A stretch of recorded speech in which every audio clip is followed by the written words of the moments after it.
Un petit message d'automne. Je suis Claire sur Holistic Family. Bienvenue sur Holistic Family.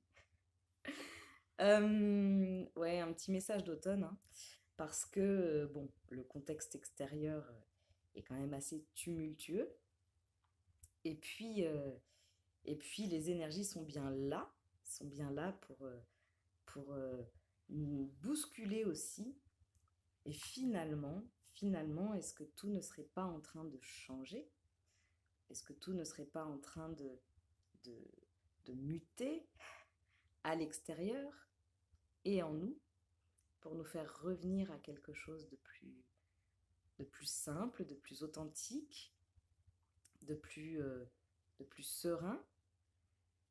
Mais, mais, c'est encore la lutte. C'est la lutte à l'extérieur, évidemment. Bon, ça, on le voit bien. C'est aussi la lutte à l'intérieur. Et c'est aussi pour ça, finalement, qu'on se sent si fatigué, qu'on se sent si dépassé. On commence, on met ça sur le compte de l'automne et du froid, mais on commence à se sentir un peu plus malade, des petites douleurs par-ci, par-là, mais ça sur le compte du froid, de l'humidité, etc. Et finalement, est-ce qu'on ne serait pas en train de lutter contre nous-mêmes, contre quelque chose qui est juste naturel? Quand on regarde le cycle des saisons, avec le printemps qui est une renaissance, l'été où tout vient à maturité, l'automne où on récolte le fruit de tout ça, et puis l'hiver c'est le temps de la veille, laisser les corps se reposer, la nature se reposer, pour pouvoir créer et renaître de façon assez simple au printemps. Et c'est le cycle de la vie auquel nous sommes soumis exactement de la même façon que tout ce qui existe dans la nature. Seulement, l'être humain n'a pas bien compris ça. L'être humain est plus fort que tout. L'être humain a décidé que sa vie quotidienne devait être exactement la même, du 1er janvier au 31 décembre, même rythme, mêmes activités, même temps de sommeil, même temps de repos ou pas. Et au bout d'un moment, on s'épuise. On s'épuise. Et là, nos corps commencent à se fatiguer parce qu'on a carburé pendant toute la première partie de l'année, ce qui est normal, on était assez porté et assez enthousiaste par ça. Et puis, bon, là, coup de mou, quoi. Coup de mou. Et là, deux choix, soit on s'écoute pas. Si on s'écoute, naturellement, on va commencer à vouloir se retrouver dans un petit cocon, à se mettre sur le canapé sous un bon plaid. Et le meilleur moment de la journée va être celui où on va se retrouver dans notre lit le soir, bien au chaud sous la couette. Soit on ne s'écoute pas et on continue de fonctionner comme on a fonctionné depuis le début de l'année et de, comme l'année d'avant et comme l'année d'avant et comme l'année d'avant. Et on s'épuise parce que les corps ne sont pas faits pour ça. Le corps n'est pas fait pour ça. Notre fonctionnement n'est pas fait pour ça. Il y a réellement une logique de cycle dans, dans l'écoulement de l'année. Et clairement, aujourd'hui, depuis un petit moment d'ailleurs, il nous est vraiment demandé de ralentir, de ralentir. Et pour pouvoir ralentir, oui, on va devoir identifier toutes les petites choses que l'on fait qui finalement ne sont pas utiles, qui ne sont pas utiles au bon déroulement du quotidien. Ça va demander pas mal de choses. Pour les personnes qui ont une charge mentale bien chargée, oui, ça demande de faire un petit tri dans les priorités. Et puis, euh, et puis pour les autres, ça va être d'être plus à l'écoute de son corps, de ses envies et, euh, et de savoir les écouter. Alors quand je dis être à l'écoute, de savoir en tenir compte. Euh, Dans une journée, il y a énormément d'obligations. On est bien d'accord. Et c'est bien ça le souci. c'est parce qu'on a fait de nos obligations quelque chose de réel. C'est-à-dire on a l'impression de ne plus avoir le choix.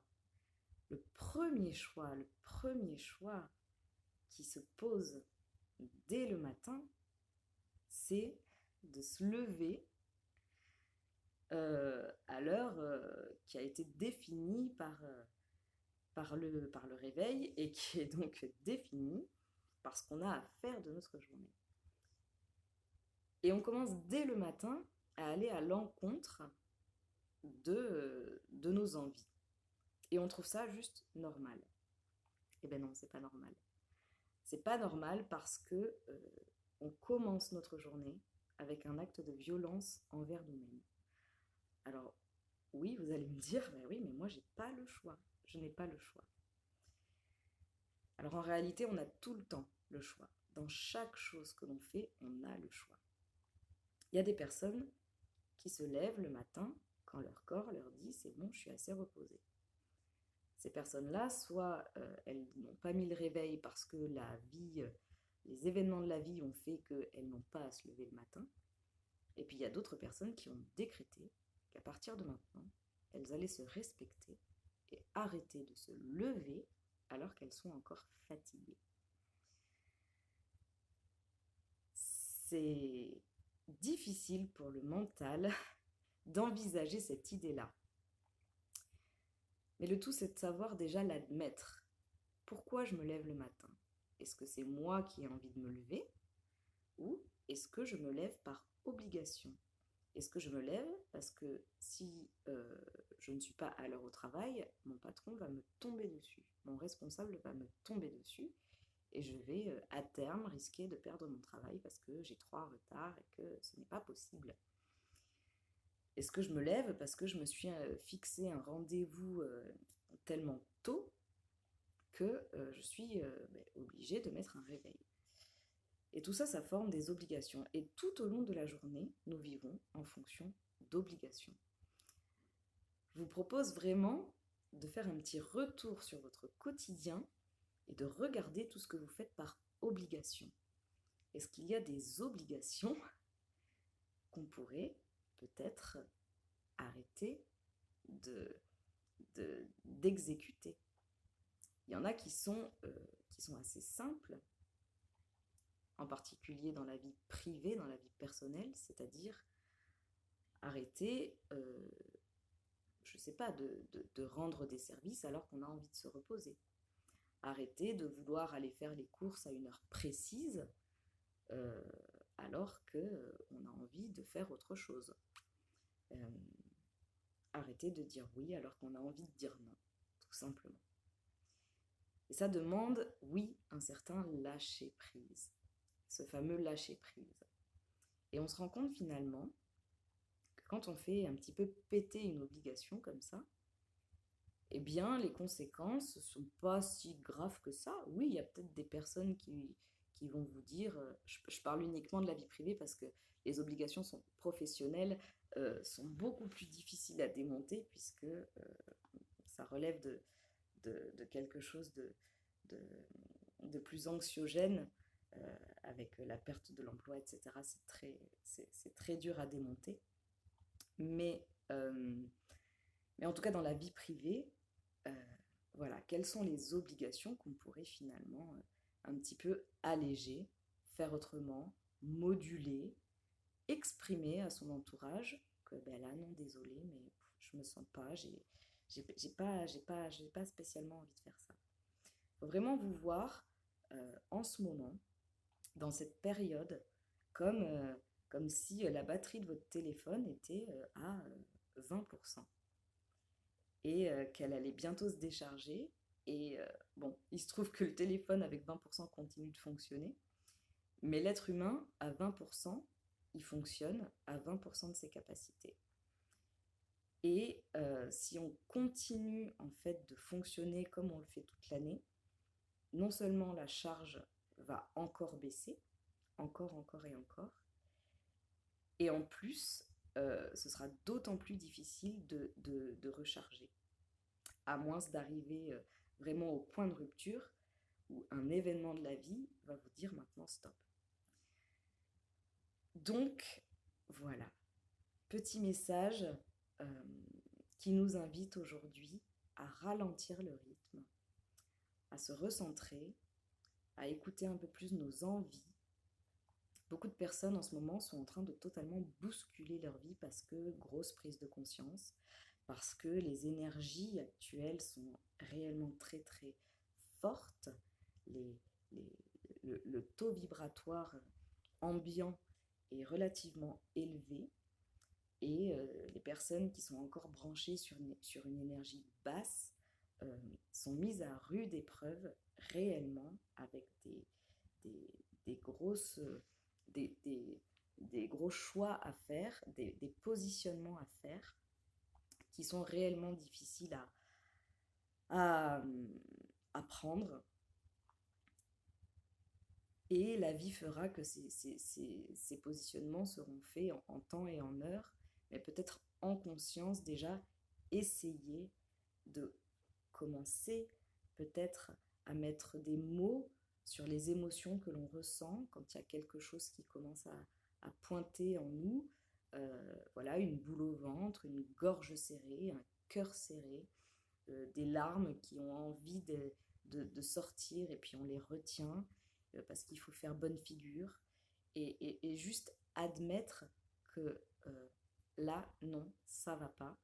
Pour l'instant, j'arrive pas à faire autrement, mais en tout cas, je laisse l'émotion venir. Je laisse l'émotion être en moi et se mettre au grand jour pour qu'elle puisse me donner l'information dont j'ai besoin. Et plus on est en lutte, plus ça va devenir compliqué, effectivement, parce que c'est réellement comme un barrage où l'eau derrière force, force, force. Et puis, un jour, le barrage, il pète et tout sort en même temps. Et là, on se sent complètement paumé, quoi. Donc, la vie fait son œuvre. Vous êtes la vie, en fait. Je ne sais pas à quel point on l'a oublié. C'est-à-dire que vous êtes un être vivant, où la vie s'exprime en vous. Et malheureusement, de par nos conditionnements et nos croyances, on a complètement éteint cette capacité à écouter les signaux de la vie qui s'expriment en nous. Mais la vie demande juste à être et à circuler selon certains cycles. Et, et on nous a appris depuis tout petit, bien malheureusement, à être plus fort, à jamais être faible, à jamais reconnaître qu'on s'est trompé, à jamais reconnaître euh, ouais, qu'on est faible, quoi. Donc, vouloir prendre du temps pour soi, ce n'est pas être faible. Vouloir se faire passer avant les autres pour son bien-être, ce n'est pas être faible. C'est juste se respecter et s'apporter finalement ce que les autres ne nous apportent pas. Euh, L'amour de soi. Euh, cet appel au calme, cet appel pour certains carrément à la solitude, c'est-à-dire on a vraiment envie de tout plaquer et de se foutre dans une caverne, cet appel est réel. Cet appel est réel et plus on l'ignore, plus il va amplifier. Et en général, voilà, comme le barrage. Plus ça amplifie, plus ça devient fort en soi, et un jour, eh bien, ça pète. Et ça pète de façon assez violente. Ça pète de façon assez violente et on commence à rentrer en conflit, non seulement avec soi bien avant, et ensuite avec l'extérieur où on a des échanges qui sont assez violents, des choses qui sont dites qui font mal, et tout ça parce qu'on n'a pas su écouter les petits signaux d'avant qui nous disaient mais lève le pied, calme-toi, écoute-toi, écoute tes envies, arrête de te sentir obligé. La problématique professionnelle, je reviens dessus parce que c'est la plus perverse. C'est la chose qui nous a enfermés le plus dans notre vie d'adulte. Une fois qu'on arrive à se sortir de ça, quelle liberté d'être! Il y a certainement des modulations à faire. Et ne croyez pas que c'est parce que... Enfin, vous pouvez essayer de parler à vos supérieurs, vous pouvez essayer de parler à vos collègues, tout ça ne fera que faire avancer la situation. Et pour les patrons, c'est pas un acte de faiblesse aujourd'hui de dire à ses collaborateurs, écoutez, aujourd'hui, excusez-moi, mais c'est pas un jour où on va pouvoir prendre en charge des grosses problématiques. Voilà. Aujourd'hui, on va faire une journée entre parenthèses où on va laisser la vie de l'entreprise s'écouler. Facile à dire, hein, facile à dire. Mais voilà, faire le choix entre ce qui est réellement obligé, mais peut-être pas entreprendre de grandes choses quand on est fatigué, pas vouloir prendre des grandes décisions quand on est fatigué, pas se mettre une pression supplémentaire sur les épaules. Et vous verrez qu'en vous accordant ce petit temps de repos, repos cérébral tout simplement, et puis repos physique, le lendemain va être d'autant plus productif. Voilà, c'était juste un petit message que je voulais vous passer aujourd'hui parce que beaucoup de pression, beaucoup de mouvements énergétiques en ce moment qu'on ne peut pas ignorer, et si on les ignore, eh bien on va dans un certain mur, tout simplement. Je vous embrasse très très très très fort. Vous faites du mieux que vous pouvez, et ça c'est certain. Et c'est tout à votre honneur, et reconnaissez-le. Vous faites du mieux que vous pouvez à l'instant précis. D'accord? Donc, ne doutez pas de ça, ne vous jugez pas. Je vous embrasse très fort, prenez soin de vous. À très vite. Ciao!